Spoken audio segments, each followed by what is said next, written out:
Even our neighbor is better than you, my sister said, laughing when she lived in the apartment I paid for. Everyone laughed, but the laughter disappeared when I announced. I should have stopped helping Rebecca months ago. But I kept telling myself that she was my sister. Family helps family, right? That's what our parents used to say. Even when it wasn't fair. Even when it was totally one-sided. She and her husband, Chris, were struggling financially, and somehow I became their personal ATM. At first it was small things, helping with groceries, paying a bill here and there. Then, before I knew it, I was paying for their entire apartment because they just needed time to get back on their feet. That time stretched into months. Thousands of dollars. Not once did she thank me.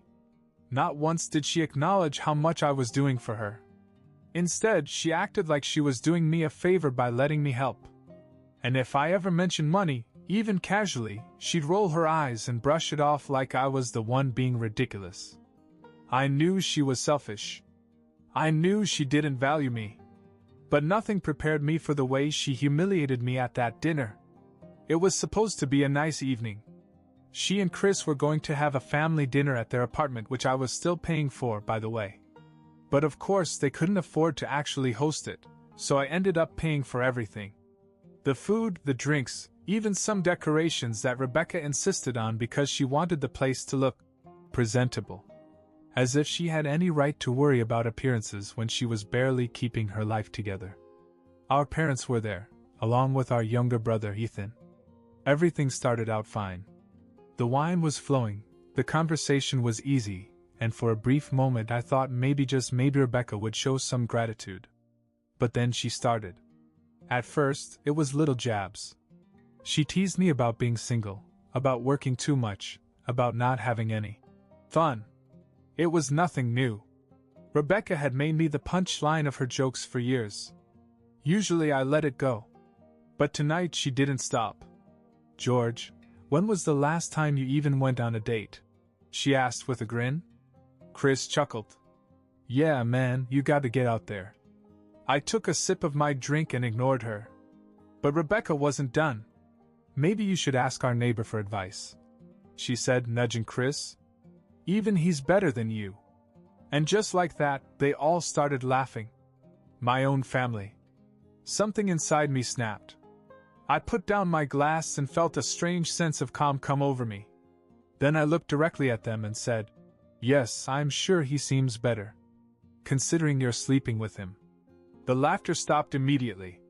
For a moment, the only sound in the apartment was the low hum of the refrigerator.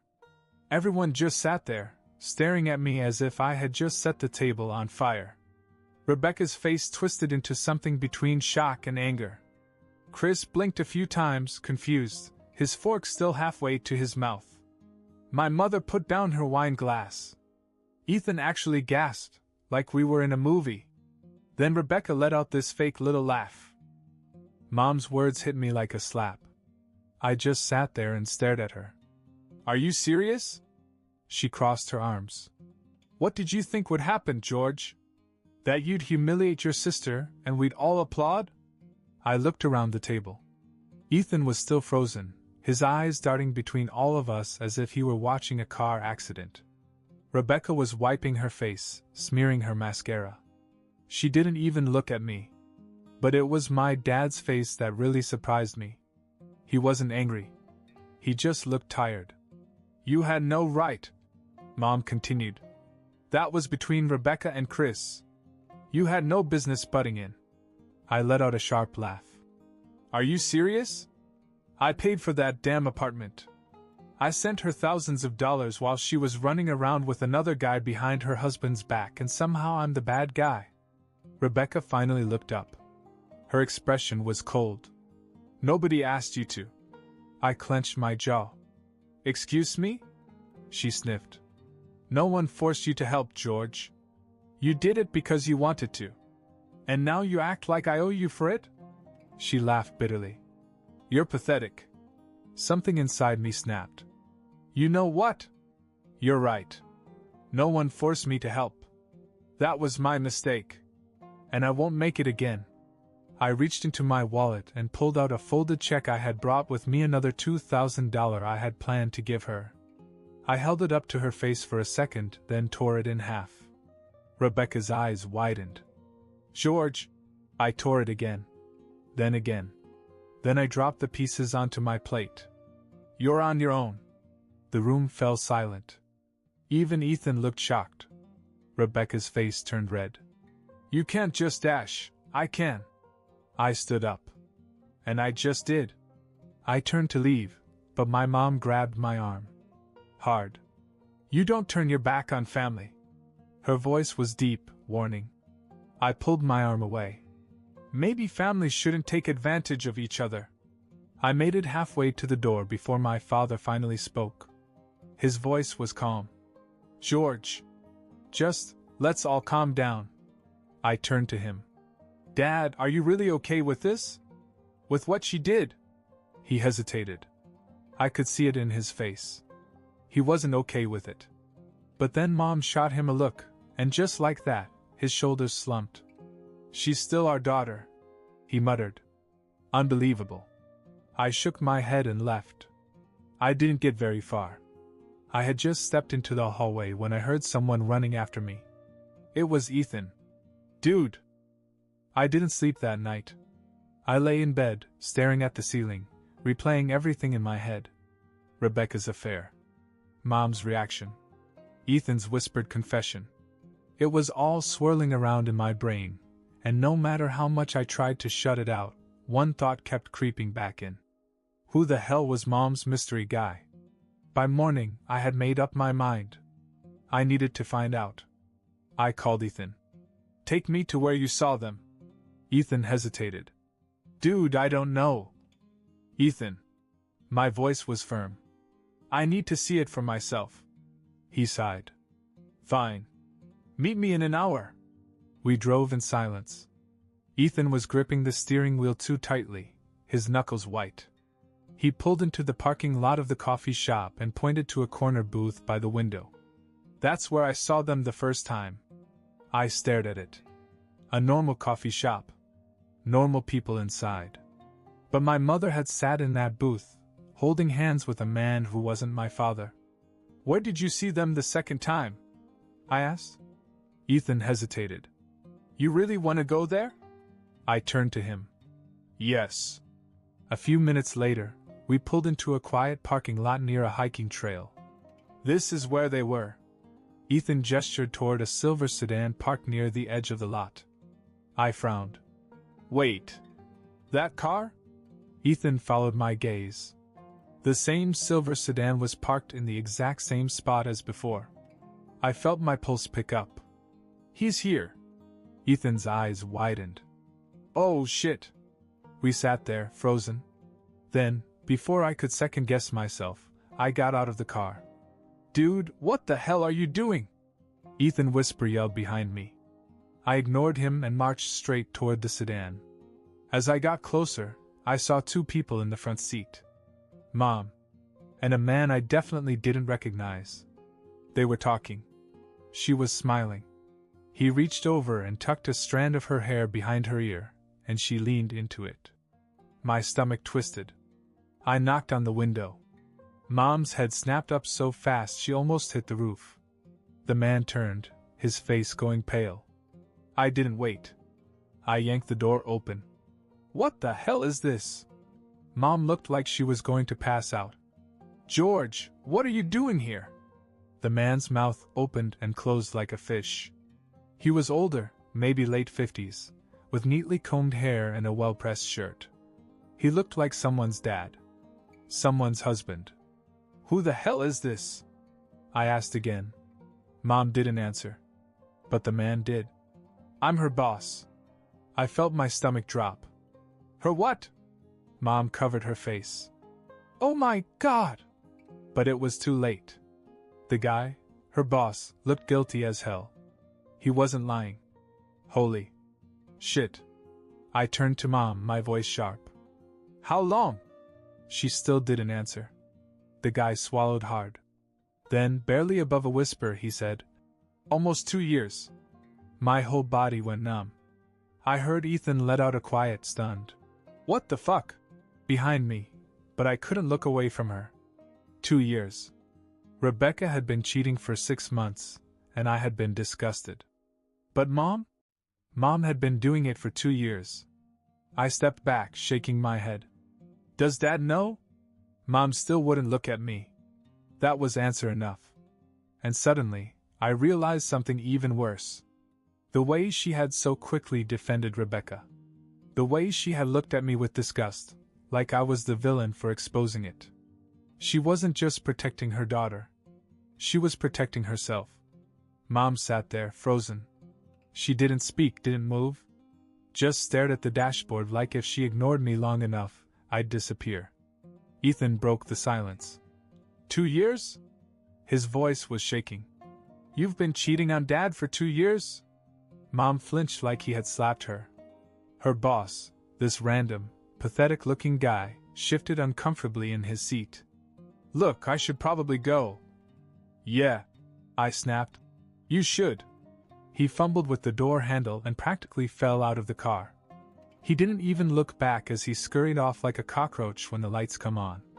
Then it was just us. Mom sighed and ran a hand through her hair. I never wanted you to find out like this. I laughed, but there was no humor in it. Like this? Mom, there's no good way to find out your mother's been screwing her boss behind Dad's back for 2 years. She winced. Lower your voice. Why? Ethan exploded. So no one else finds out? So we can just pretend everything is fine like you've been doing? Mom finally looked at us, her expression turning cold. You don't understand marriage. Ethan let out a sharp, bitter laugh. Oh, I think I understand it just fine. She exhaled sharply, rubbing her temples. Marriage is complicated. You don't know what it's like to be with someone for 30 years to feel trapped. I cut her off. Don't. She blinked. Don't what? Don't try to justify it. My voice was flat.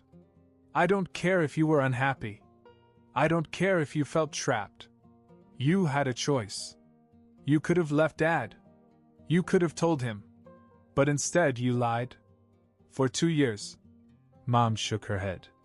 You don't understand. This, she gestured vaguely. This gave me space to breathe. Ethan made a choking noise. Are you serious? Cheating gave you space to breathe?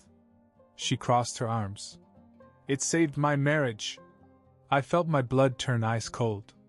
Saved your marriage? I repeated slowly. Mom nodded. Yes. Without it, I would have left your father a long time ago. But this let me stay. Ethan and I just stared at her. Then Ethan turned to me, his voice quiet but deadly. Tell her. Mom frowned. Tell me what? I hesitated. Then I realized, why the hell was I hesitating? I straightened, looked her right in the eye and said, Rebecca cheated on Chris. Mom's whole body stiffened. With the neighbor, Ethan added. For 6 months. Silence. Mom's face twitched. That's different. I let out a disbelieving laugh. How? She looked flustered, like she was scrambling for an excuse. Because Rebecca is young. She made a mistake. Oh, but you didn't? Ethan shot back. Mom glared at him. It's not the same thing. I folded my arms. Tell that to Dad. The second I said it, her entire demeanor changed. Her face went pale. She actually looked scared now. You're not telling your father, she said quickly. I tilted my head. Why not? I mean, if it saved your marriage, wouldn't he be grateful? Her jaw clenched. That's not funny. I took a step closer. You know what else isn't funny? Watching Dad work his ass off for our family while you run around behind his back with some pathetic excuse for a man. You disgust me. She flinched. Then, for the first time, she looked desperate. Please, she said softly. Don't tell him. I studied her. This was not the same woman who had sat at that dinner table last night, calling me pathetic. This was not the same woman who had defended Rebecca without hesitation. This was a woman who was terrified. And it made me realize something. She wasn't afraid of losing Dad. She was afraid of what would happen if Dad found out who she really was. I had never seen Mom afraid before. Angry? Sure. Disappointed? All the time. But this was different. She wasn't scared of losing Dad. She was scared of him knowing. Ethan and I stood there, waiting for her to say something. To justify it. To beg. To explain. But she didn't. She just folded her arms and said, "If you tell him, you'll destroy this family." I laughed. A sharp, humorless laugh. "Mom, this family is already destroyed." Ethan shook his head. "You and Rebecca did that all on your own." Mom's face hardened. "If you tell him, you'll break his heart." "You already did." I shot back. She flinched. For a long moment, none of us spoke. Then I made my decision. I pulled out my phone. Mom's eyes widened. "George!" I ignored her. I scrolled to Dad's name and pressed call. Mom lunged forward. "No! Don't!" I stepped back. She grabbed for my phone, but I yanked it out of her reach. Dad picked up on the second ring. "Hey, son! What's up?" I took a deep breath. Ethan gave me a sharp nod. Then I said the words that would change everything. "Dad, we need to talk. It's about Mom." Mom collapsed onto the hood of her car.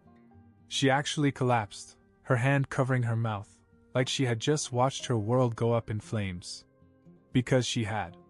The next few weeks were chaos. Dad was destroyed.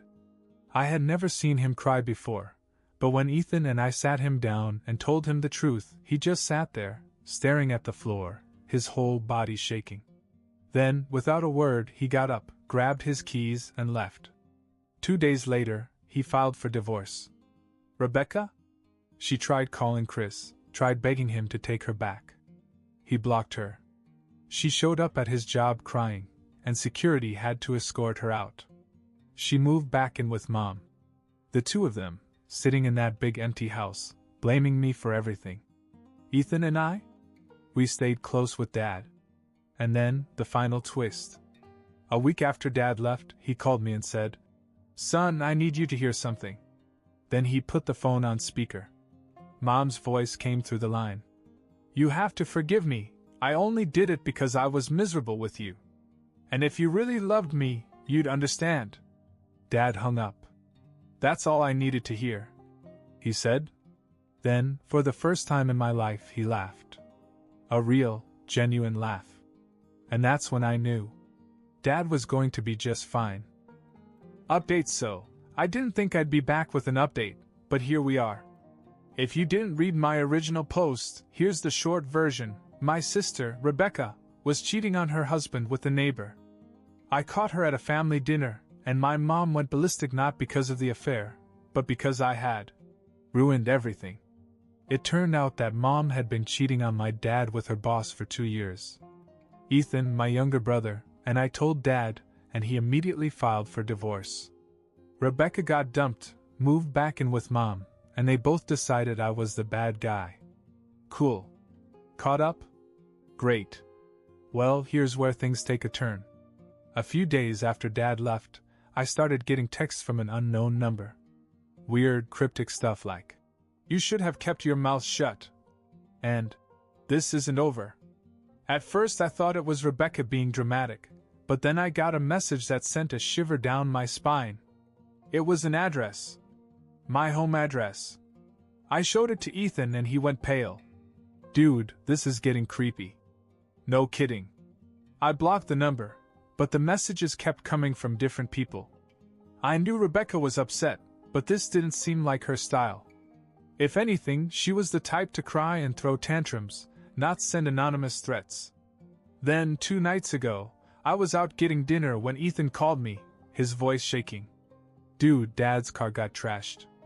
I rushed over, and sure enough, Dad's car had been badly keyed.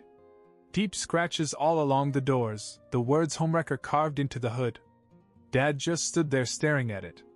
Then he sighed and said, "Figures." We all knew who it was. Mom and Rebecca denied it, of course. Why would we do such a childish thing? Mom said, all innocent. Rebecca even had the audacity to act offended. You think I have time for this?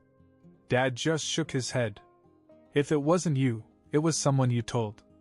And that's when I realized Mom and Rebecca weren't just sitting around feeling sorry for themselves. They were out there, playing the victims, spinning the story their way. And people believed them. I found out through a mutual friend that Mom had been telling all our relatives that Dad was the one who left her. That I was a bitter, jealous brother who wanted to ruin Rebecca's life. That Ethan had been brainwashed by me. It was insane. And the worst part? Some of them sided with her. Aunt Linda, one of Mom's sisters, called me and actually yelled at me. How dare you do this to your mother? She snapped. She gave you everything. I hung up on her. Dad, Ethan and I decided we had to back off. Let her drown in her own mess. But before we could, another bombshell dropped. Rebecca was pregnant. Yup. She just announced it on the family group chat like it was some amazing news. But there's one little problem. She has no idea who the father is. It could be Chris. Or the neighbor. Or someone else entirely. The group chat exploded. Chris's mom jumped in, absolutely furious. Rebecca was suddenly playing the victim, saying she was so stressed out and needed support, not judgment. Mom, of course, defended her. And Dad? He just texted one thing before leaving the chat. Good luck. Legend. So yeah? That's where we are. Rebecca is spiraling, Mom is still bitter, and Ethan and I are just watching it all burn. I'll update if anything else happens. But at this rate? I kind of hope it doesn't.